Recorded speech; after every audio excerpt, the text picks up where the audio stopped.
College के बाद क्या करे फ्रेशर सिविल इंजीनियर। अगर आपके मन में भी ये डाउट और सवाल है तो आज इस वीडियो में हम जानकारी लेने वाले हैं। जॉब रोल क्या होता है एक फ्रेशर सिविल इंजीनियर का, कंपनी क्या स्किल्स चाहती है एक फ्रेशर इंजीनियर से, उसके बाद बात करेंगे सैलरी कितनी मिलती है एक फ्रेशर इंजीनियर को, और आखिरी में बात करेंगे करियर गोल कैसे बनाता है अपना एक फ्रेशर सिविल इंजीनियर।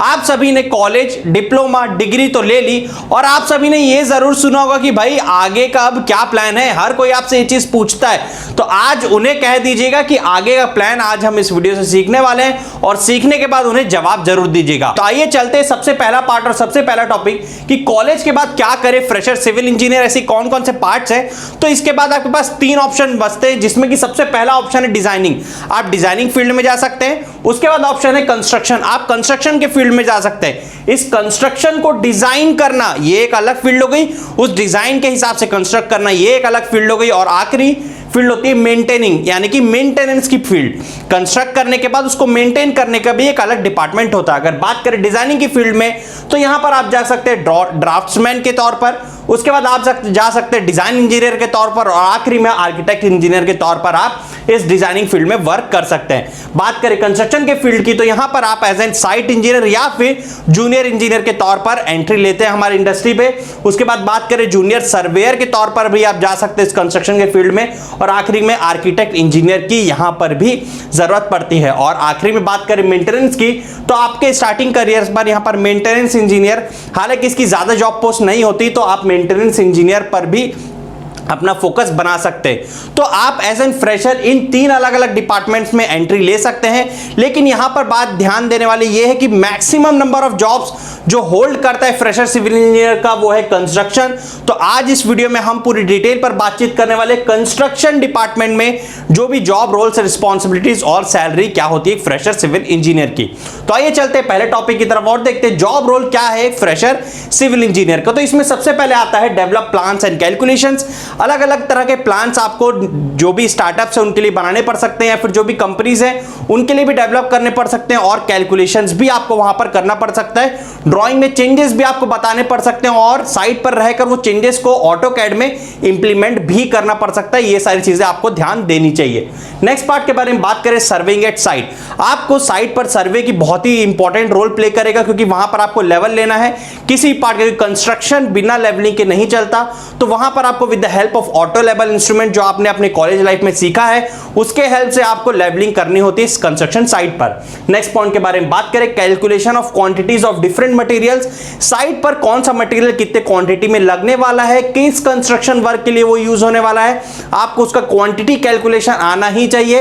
ये जॉब रोल है जो कंपनी डिमांड करती है एक फ्रेशर सिविल इंजीनियर से, एटलीस्ट थोड़ी सी चीजें तो आनी ही चाहिए। अगर आप बात करते हैं इस क्वांटिटी की तो आपको यह भी अंदाजा होना चाहिए कि कौन सा मटेरियल कहां पर अवेलेबल है और वहां पर कौन कौन से स्टोर्स है, नियर बाय सप्लाई स्टोर्स का भी आइडिया आपको होना चाहिए। ये जो सारी चीजें हम डिस्कस कर रहे हैं, जब आप जॉब इंटरव्यू में जाएंगे तो एटलीस्ट मिनिमम ये सारी चीजें तो एक्सपेक्ट करेगी ही कंपनीज आपसे, जो कि उनके जॉब रोल पर होता है। तो इस मटेरियल की अवेलेबिलिटी के हिसाब से उसके स्टोर कहां कहां पर आपको उसका भी इंतजाम करना होता है कंस्ट्रक्शन साइट पर रहकर।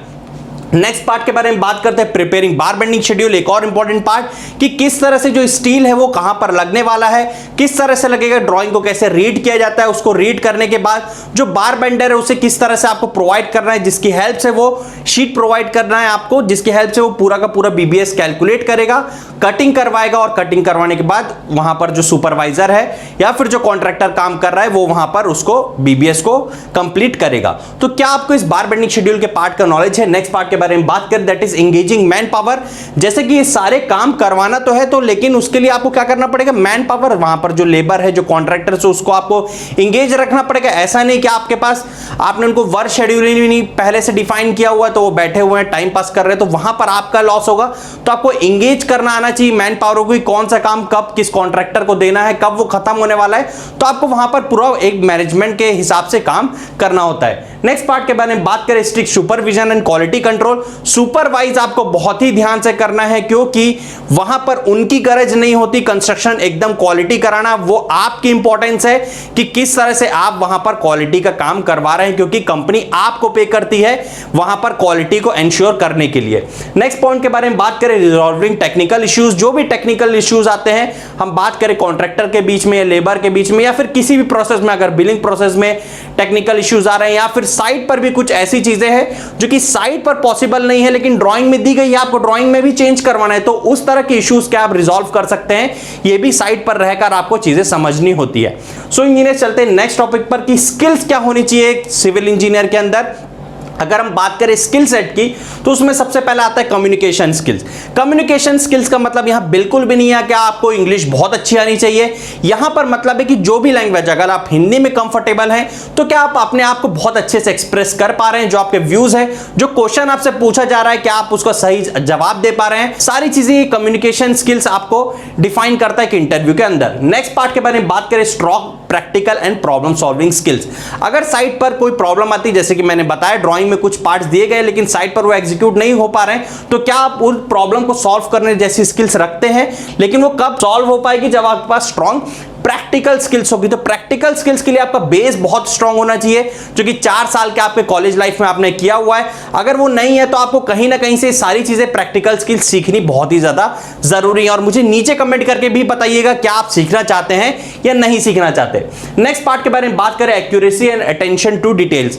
जब भी आप इंटरव्यू पे जाते हैं तो कोई भी सवाल आपसे पूछा जाता है तो वहां पर आपको उस चीज के लिए एक्यूरेट और अटेंशन भी देनी होती है, क्योंकि अगर आपको कोई ड्राइंग दी गई और आपसे सवाल किया गया कि क्या आप मुझे इस ड्राइंग का एस्टिमेशन कैलकुलेट करके बता सकते हैं रफ वे में, तो वहां पर आपको यह चीज ध्यान देनी है कि कौन सी ड्राइंग्स उन्हें दी है इंटरव्यूअर ने और किस किस तरह से उन्हें सवाल पूछा है जिसका आपको जवाब देना है। तो आपको एक्यूरेट होना पड़ेगा, क्योंकि साइट पर आपको हर एक, जैसे हमने बात किया सर्वेइंग के टाइम में, तो आपको एक्यूरेट होना पड़ता है लेवल्स के मामले में, बिलिंग के टाइम आपको एक्यूरेट होना पड़ता है कैलकुलेशंस के मामले में।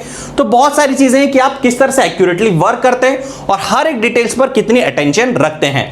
नेक्स्ट पॉइंट के बारे में बात करें, दैट इज ऑर्गेनाइजेशनल स्किल्स, जो है जैसा कि हमने डिस्कस किया कि जो भी आपकी कंस्ट्रक्शन साइट है आप उसको कितने ऑर्गेनाइज वे में चला रहे हैं, आपका मटेरियल डंपिंग जहां पर है और जहां पर वेस्ट डंपिंग है आप उसको किस तरह से ऑर्गेनाइज वे में अपने पूरे साइट को रख रहे हैं, वो भी एक इंपॉर्टेंट स्किल्स आपके अंदर होनी चाहिए। नेक्स्ट पार्ट के बारे में बात करें, नेगोशिएशन स्किल्स, तो हर जगह काम आती है। हम बचपन से ही जब पैदा होते हैं, पैदा होते ही साथ हम नेगोशिएट करना शुरू कर देते हैं, जो चीज नहीं मिलती उसके लिए रोना चालू कर देते हैं जिससे कि पापा मम्मी हमें वो चीज दिला दें।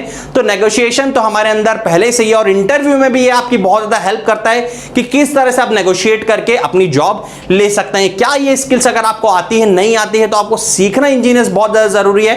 एक बार कॉल जरूर करके देखिएगा इस बोर्ड लाइन नंबर पर 9111001234 पर काउंसलिंग पार्ट के लिए। नेक्स्ट पार्ट के बारे में बात करें, that is strong team working skills.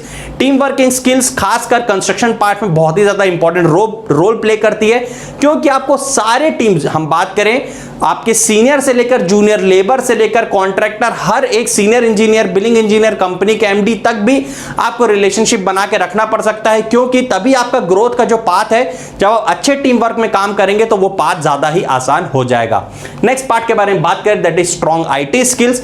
IT का यहां पर मतलब मैं उस डिपार्टमेंट, आईटी डिपार्टमेंट का बिल्कुल नहीं है, इसमें कुछ एक पर्टिकुलर सॉफ्टवेयर, जैसे कि हम बात करें आपको एक्सेल तो आना ही आना चाहिए, एकदम मस्ट है। अगर नहीं आता है तो मुझे कमेंट करके जरूर बताइए, और आता है तो भी मुझे कमेंट करके जरूर बताइए। एक्सेल तो मस्ट है, आपको पावर पॉइंट और वर्ड जैसे कुछ इंपॉर्टेंट सॉफ्टवेयर्स तो आने ही चाहिए बिल्कुल। और हालांकि हमारे कंस्ट्रक्शन इंडस्ट्री में ऑटोकैड सॉफ्टवेयर जो है वो तो मोस्टली कॉमन है, तो वो तो आपको सीखना ही चाहिए। नेक्स्ट पार्ट के बारे में बात करें और final, that is project management skills. Project को किस तरह से आप प्रॉपर्ली मैनेज कर रहे हैं, किस तरह से फंड फ्लो है वो आपका प्रॉपर्ली है, डीपीआर है क्या वो आपका प्रॉपर्ली है। यहां पर प्रोजेक्ट मैनेजर के स्किल्स की बात नहीं की जा रही, यहां पर आप साइट पर ही रह के किस तरह से मैनेज करते हैं अपने पूरे कम्युनिटी को, रिसोर्सेस को, उस चीज की बात की जा रही है। नेक्स्ट पार्ट के बारे में बात करते हैं, सैलरी कितनी मिलती है एक फ्रेशर सिविल इंजीनियर को, जो कि मोस्ट इंपॉर्टेंट क्वेश्चन होता है। और इसी सैलरी के चलते बहुत सारे लोग जॉब नहीं करते और ये सोचते हैं कि काश यार मुझे अच्छी सैलरी मिलेगी तब मैं जॉब करूंगा। तो अगर हम बात करें, ये एवरेज डाटा है पूरे ऑल ओवर जो हमने रिसर्च किए सिविल गुरुजी टीम ने, तो हम बात करें एंट्री लेवल के पोजीशंस पर, तो minimum on an average salary होती है 1,98,000 पर ईयर, यानी कि एनुअली उनका जो सैलरी पैकेज है वो है 1,98,000, और पर मंथ में अगर हम बात करें तो 16,500 रुपीज पर मंथ एक फ्रेशर सिविल इंजीनियर की एवरेज सैलरी होती है। यहां पर आप ये मत सोचिएगा कि सर हमको तो 10,000 इंटरव्यू में बताया गया था, 12,000 इंटरव्यू में बताया गया था। ये मैंने कहा ना एवरेज है, इससे ज्यादा भी मिलती है और इससे कम भी मिलती है इंजीनियर्स को, तो उसका एवरेज करते हैं। तो यहां पर 16,500 per month average monthly salary होती है फ्रेशर की, जो कि प्रोबेशन पीरियड, यानी कि आप ये समझ लीजिए कि 6 महीने से लेकर 1 साल तक का आपका प्रोबेशन पीरियड रहता है। कंपनी आपको टेस्ट करती है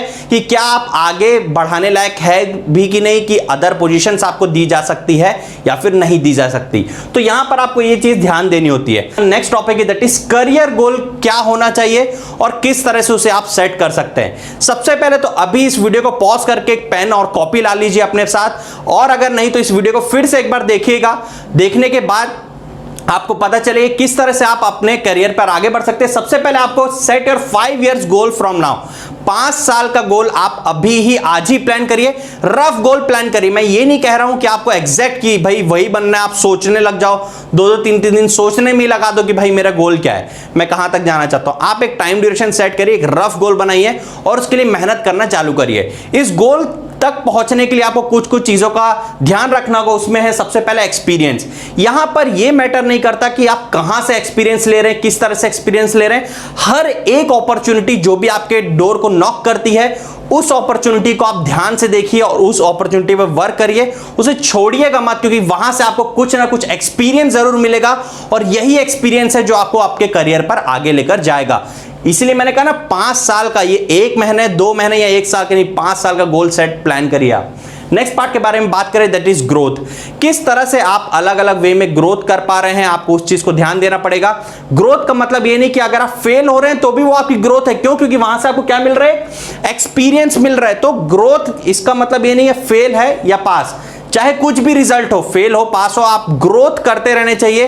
क्यों? क्योंकि आप वहां से एक्सपीरियंस ले रहे हैं। अगर आप डिमोटिवेट होंगे तो वहां पर आपकी ग्रोथ बिल्कुल नहीं होने वाली। उससे आप एक्सपीरियंस निकालिए जैसा भी रिजल्ट हो। नेक्स्ट पार्ट के बारे में बात करें दैट इज एजुकेट योरसेल्फ, और ये तो सबसे बड़ी चीज है किसी भी इंडस्ट्री पार्ट की बात करें, सिर्फ सिविल की नहीं, यहां तक कि मैं भी अगर आपके सामने खड़े होकर बात कर रहा हूं तो मैंने खुद को भी एजुकेट किया और आगे भी कर रहे हैं डेली। तो आपको भी एजुकेट होना पड़ेगा। अगर आप ये सोचते हैं कि यार 4 साल कॉलेज तो कर लिए, क्या अभी भी पढ़ना पड़ेगा या अभी भी एजुकेशन लेनी पड़ेगी, तो हाँ बिल्कुल लेनी पड़ेगी, क्योंकि एजुकेशन कभी भी खत्म नहीं होती। अगर आपको लाइफ में एक नेक्स्ट लेवल तक पहुंचना है तो एजुकेशन उसके लिए सबसे इंपॉर्टेंट पार्ट होता है। नेक्स्ट पार्ट के बारे में बात कर रहे हैं पोजीशन योरसेल्फ। ये एक पर्टिकुलर स्किल है जो कि आपको आगे चल के काम बहुत ज्यादा आएगा। तो आपको भी करियर पर आगे चल के खुद को पोजीशन करना होगा, यार ये पार्ट मेरा बेस्ट है तो इसको मुझे अच्छे से करना है। 0 से लेकर 100 तक जितनी भी सारी चीजें, उस एक पर्टिकुलर पार्ट की आपको डिटेल पर आनी ही चाहिए। नेक्स्ट पार्ट के बारे में बात करें दैट इज कंट्रीब्यूशन। तो कंट्रीब्यूशन पर मेरा कहने का यहां पर यह मतलब है कि जैसे मैं आपको कुछ लर्निंग प्रोवाइड कर रहा हूं, ठीक उसी तरह से जो भी आपसे हेल्प मांगता है या फिर आपको लगता है कि यार उसको हेल्प की जरूरत है और आप हेल्प कर सकते हो, तो वहां पर अपना कंट्रीब्यूशन जरूर दीजिएगा। क्योंकि हमने सुना है ना कि भाई जो भी हम शेयर करते हैं वो हमेशा हमारे लिए बढ़ता ही है। तो आप नॉलेज जरूर शेयर करिए, आपका भी नॉलेज, लर्निंग और अर्निंग दोनों बढ़ती जाएगी। नेक्स्ट पार्ट के बारे में बात करें that is choose to work with best professional.